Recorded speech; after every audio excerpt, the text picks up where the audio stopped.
Alright, you guys are gonna laugh, and this is definitely a first world problem, but I'm sick and tired of having two keyboards on my desk, taking up space, clutter, and also managing the input and having two keyboards going back and forth between my gaming PC and my MacBook.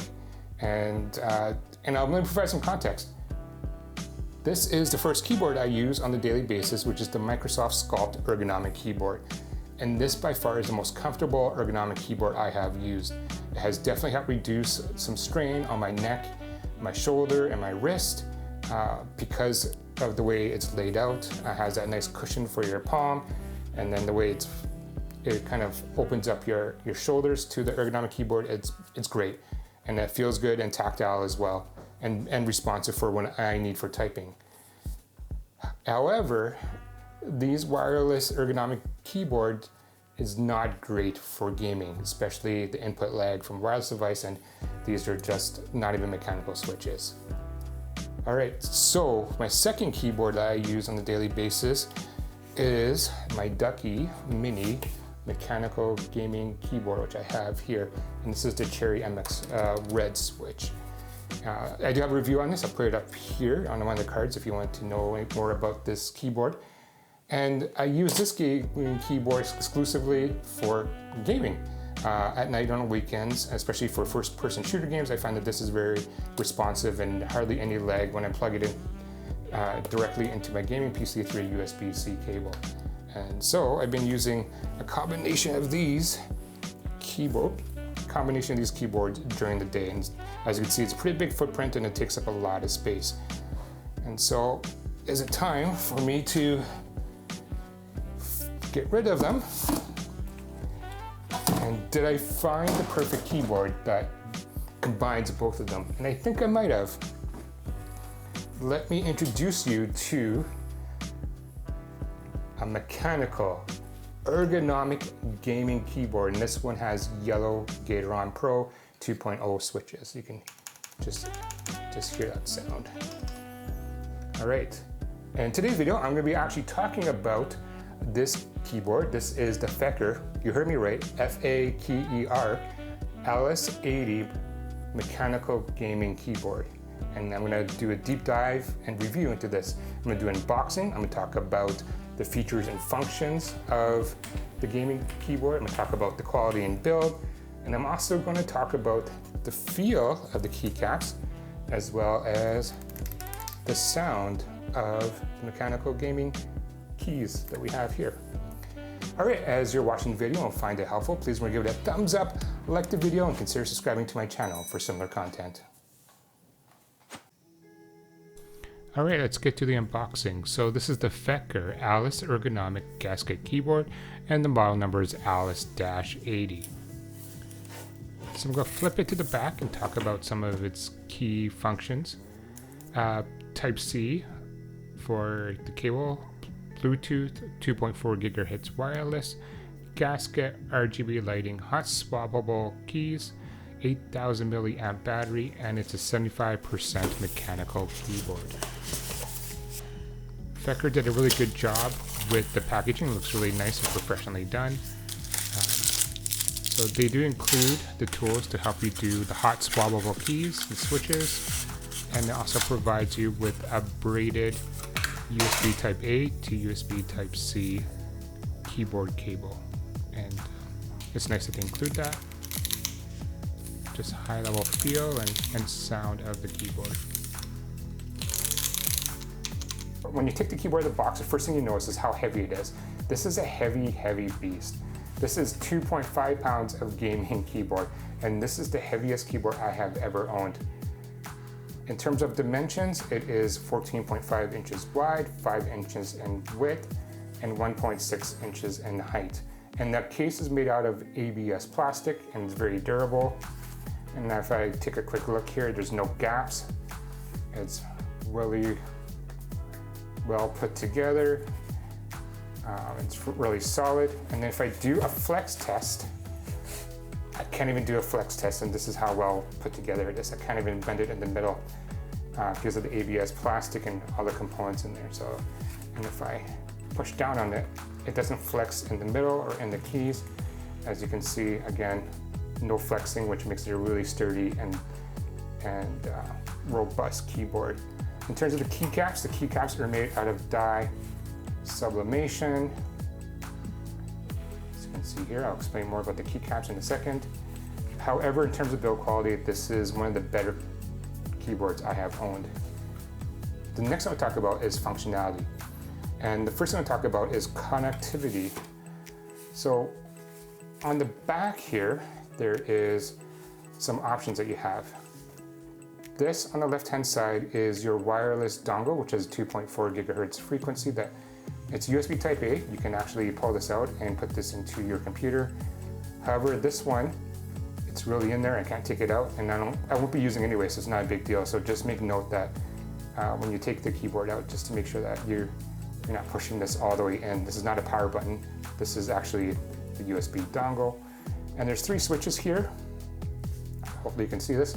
So there's 2 profiles. You can have a Mac layout or a Windows layout, and that's the first keyboard I ever have where you can switch back and forth.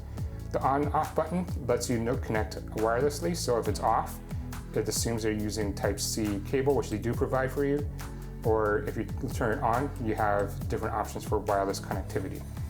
So if I switch it back here, you have 4 light indicators here. You have WC 2.4 gigahertz and Bluetooth. I'm currently using Bluetooth connectivity, which is nice. Here is you can have 3 connections via Bluetooth. We don't have to keep repairing it. You can pair up to 3 devices, 2.4 gigahertz, and then Windows setting or wired setting through a Mac. So that's where all these lights indicate. So right now I'm just saying I'm using Bluetooth. All right. And having that flexibility of having it wired, Bluetooth, or wireless signal is great. So for myself, I have this Bluetooth connected to my Mac, and then I have a USB cable that I use to plug into my gaming PC, so to reduce the lag. And so that's how I kind of have it set up right now. So next I want to talk about is the ergonomic layout, and believe it or not, it's actually very close to the setup of my Microsoft Sculpt keyboard. If I actually lay it on top, it kind of almost matches the gap. You can see here, kind of matches where the keys are lined up. And so in terms of muscle memory and using the keyboard, it didn't take any time at all to get used to the keys and typing really quickly. The one thing I was missing was the wrist pad that I have on the Microsoft Sculpt keyboard. You can see all the wear and tear and the grease stains on here. I use that a lot and it makes it really comfortable. And what I have done is I've had to buy an accessory, which is this Belkin wrist pad. So I can kind of put my hand on here and type, and this is a very comfortable option as well. And so in terms of ergonomic keyboard, it works fine.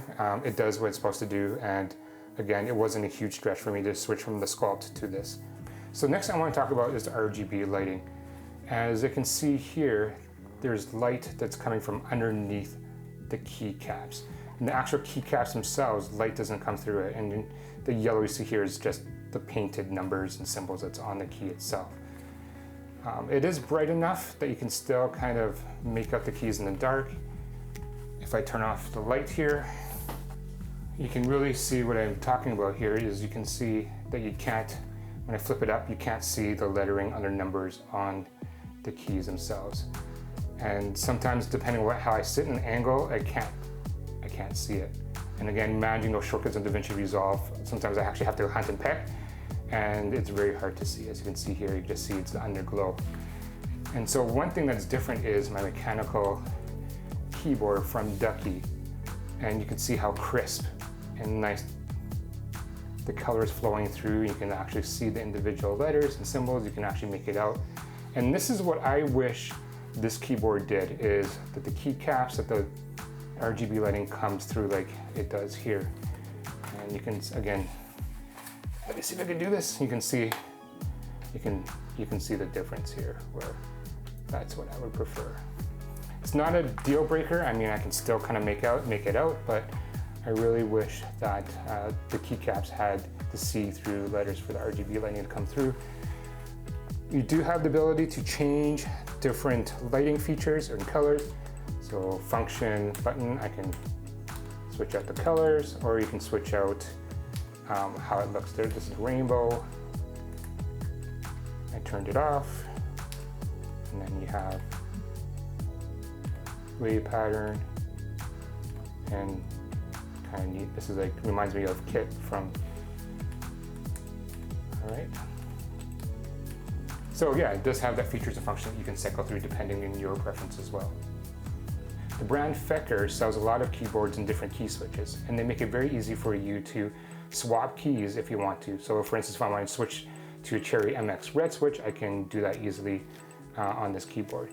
The model I got comes with the yellow Gateron Pro 2 switch, you can see here, and the only one I can compare it to is my Cherry MX red switch, and I would say that in terms of travel distance, it doesn't take that long to activate. In terms of performance during gaming, I have it connected through USB cable to my custom-built PC to prevent lag, and when playing first-person shooter games like Fortnite, I haven't noticed a difference in response between the LS80 keyboard and my Ducky 1 mini keyboard. So now we're going to talk about the sound from the keyboard, and this is a very quiet mechanical gaming keyboard. And based on the diagram online, it has a silicone muffler pad and a buffer muffler in the case to kind of reduce the amount of noise. So I'm going to put my mic next to it.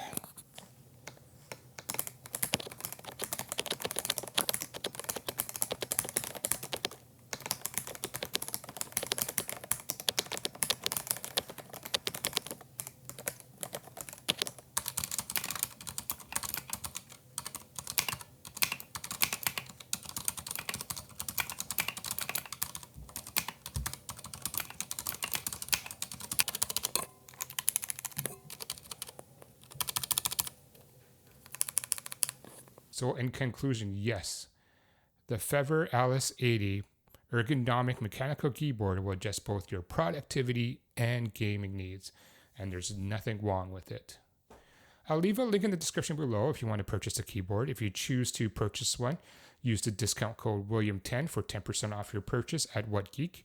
If you have any questions or comments about the keyboard, please leave it in the comments below. Thank you guys for watching. Until next time.